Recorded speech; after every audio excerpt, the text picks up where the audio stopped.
He's staring at me. Okay. Hi friends, welcome to my channel. My name is Des and this is my first booktube video. So I'm probably going to be, oh goodness. Hi. Did you bring me a toy? Come here. Come here. Hi. Hi. Did you, oh, I'm being attacked. Ruby. Okay. Hi. Okay, Ruby's going to join us for a minute. Anyways, this is my first booktube video. It's probably going to be a bit awkward. I'm going to be a bit awkward. Yep.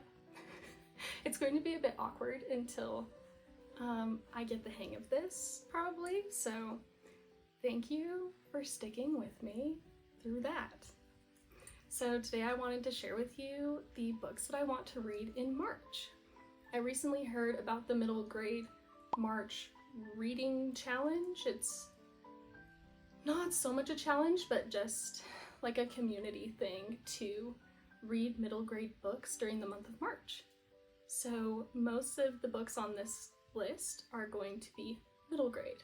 I also wanted to say that I am very much a mood reader and I do not always stick to my TBRs. However, I do make these monthly TBRs with the intention of picking books off of that list first before I to kind of keep me narrowed down a little bit. I also definitely won't be getting to all of these.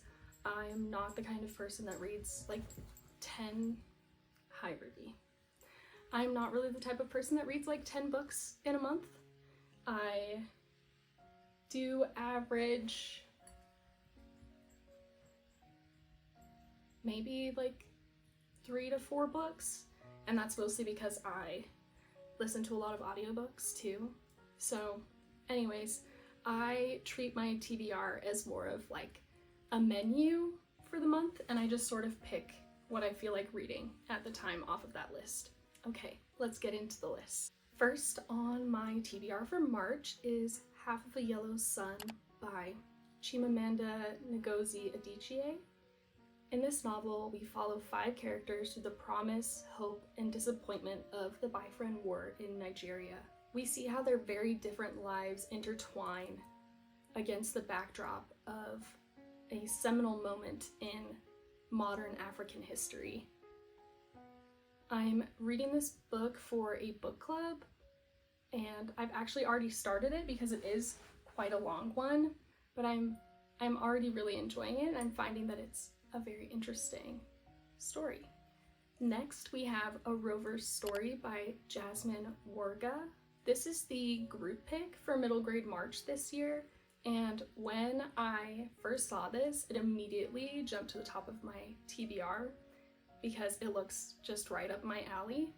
It also fulfills several of the prompts for Middle Grade March, so it's an especially great one to pick up if you are participating this year. This story follows the journey of a fictional Mars rover named Resilience. As Res was being built, he started to develop human-like emotions, and he has to confront his fears as he navigates the difficult landscape of Mars. This just sounds like the cutest story, and I can't wait to read it, and I'm very happy I found this one. Next is Howl's Moving Castle by Diana Wynne Jones. I'm sure many of you already know this story from the Studio Ghibli film, but I have heard that the book is a little bit different. I haven't seen the movie or read the book, but I have heard it's a super cozy fantasy middle grade. Sophie has the great misfortune of being the eldest of 3 daughters, destined to fail miserably should she ever leave home to seek her fate. But when she unwittingly attracts the ire of the Witch of the Waste, Sophie finds herself under a horrid spell that transforms her into an old lady. Her only chance of breaking it lies in the ever-moving castle in the hills, the wizard Howl's castle. I actually just started this one last night because it's available on Kindle Unlimited, and I have a free trial right now, and I am already loving it. The next book on my list is The House with Chicken Legs by Sophie Anderson. All 12-year-old Marinka wants is a friend, a real friend, not like her house with chicken legs. Sure, the house can play games like tag and hide and seek, but Marinka longs for a human companion, someone she can talk to and share secrets with. But that's tough when your grandmother is Baba Yaga, a guardian who guides the dead into the afterlife. It's even harder when you live in a house that wanders all over the world, carrying you with it. Even worse, Marinka is being trained to be a Yaga. That means no school, no parties, and no playmates that stick around for more than a day. So when Marinka stumbles across a chance to make a real friend, she breaks all the rules with devastating consequences.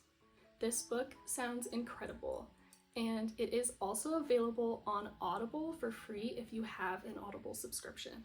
I will be starting this one very soon. Next is The Vanderbeekers of 141st Street by Karina Glaser, which is also available on Kindle Unlimited right now. The Vanderbeekers have always lived in the brownstone on 141st Street. It's practically another member of the family.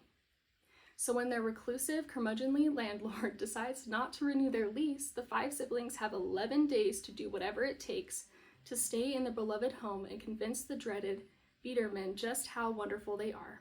And all is fair in love and war when it comes to keeping their home. The family in this book sounds so wonderful, and I'm sure this story is going to pull on some heartstrings. Last on my list for March is Some Kind of Happiness by Claire Legrand. Things Finley Hart doesn't want to talk about. Her parents, who are having problems, but they pretend like they're not. Being sent to her grandparents' house for the summer.